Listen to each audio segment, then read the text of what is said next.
Okay, I'm sorry. That was just getting too silly. Tomorrow is the start of Mrs. Mustard coming back to work with me. As I'm sure you know, it's the end of that incredibly long summer holiday, which now means that I'm back to doing school runs every day, and I've got to decide which car to do that with. And here are the lucky contenders. Just the other day I did a Facebook post asking all of my friends which of these two cars I should take on the school run. The 45, which is kind of anonymous, or Nigel, which everyone will notice and my wife will feel embarrassed by. Out of about 30 people commenting, nearly all of them said take Nigel, which is what I was going to do anyway. Nigel wins. Yep, according to Facebook, Nigel is the clear winner and I should take this car. But what if I decided to make this competition a little bit more scientific? So I'm going to do a simple point scoring exercise with these two cars. First of all, Nigel. Nigel looks unique. Nigel turns heads. But my wife thinks that's not a good thing. But I'm awarding the points here and I think it is a good thing. Steve is just a Rover 45.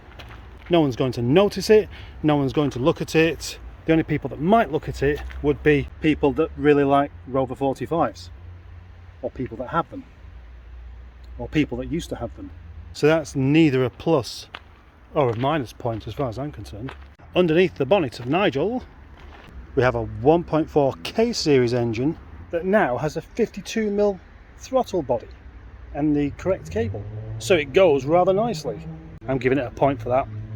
Steve, on the other hand, is a 2-litre diesel, turbo diesel, which for pootling around isn't really very quick at all. In fact, it's kind of like that. Get it on the motorway and it'll trump Nigel with a bag of chips to spare. But going to the school doesn't involve going on the motorway, so that's kind of irrelevant. It should, however, just about beat it on fuel economy, so I think it gets a point for that. Plus, as we've seen with the introduction of E10 petrol, diesel's now kind of cheaper than petrol anyway. The 45 has a significantly bigger boot than the 25. Plus there's no carpet in the back of here at the moment because it got damp. But having a bigger boot isn't really a plus, is it? I mean, unless you're carrying things to fill it up with. All you're doing is carrying around empty space. And for that reason, Nigel gets a point. I may have already covered this point, but I think Nigel also gets a point for looking really cool. That just looks kind of alright.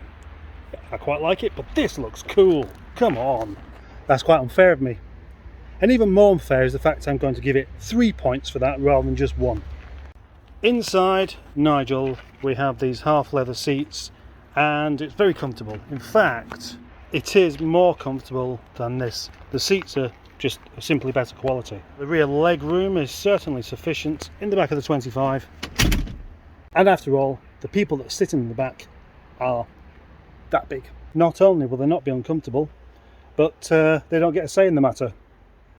That said though, both of my girls love Project Nigel and they're kind of a bit indifferent about Project Steve. Project Steve has parking sensors on the back, but they don't work, so that's irrelevant. For my money, Nigel obviously wins hands down. It would win even if it was losing.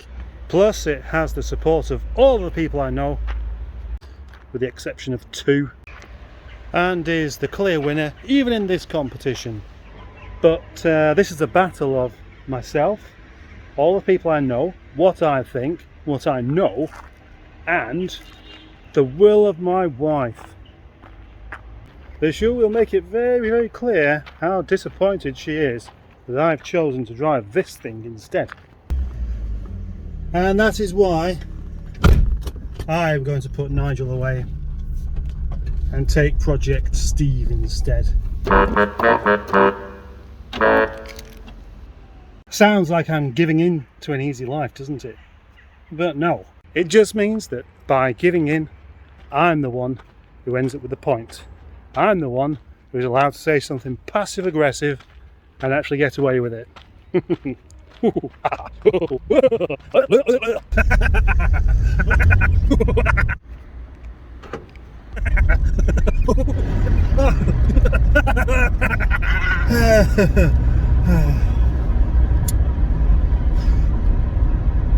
I miss Nigel.